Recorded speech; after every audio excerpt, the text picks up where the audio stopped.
Ayan, ano ko na yung langis niya. Ititignan ko na kung paano kaayos pa. Kung okay ba siya. Wala ko nang netong nung tinabi ko rito sa sahig na na coupon band. Siyempre, alin ko na to itong eto.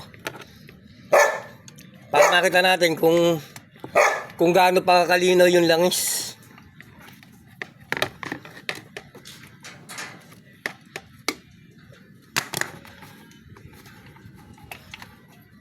Itataktak natin ngayon sa sa coupon band. Yan.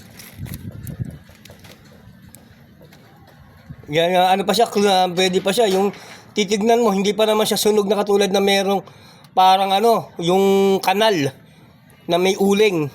Tsaka ang pag nag-check kayo ng langis, hawakan nyo yung langis. Hawakan nyo. Ganyan. Hawakan. Ganyan ang pag-check.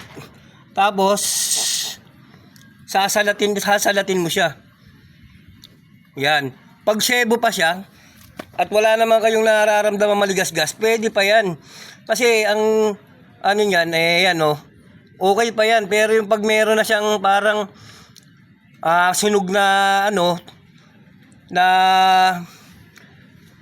natutong o sunog na magsisintetic na kasi yun.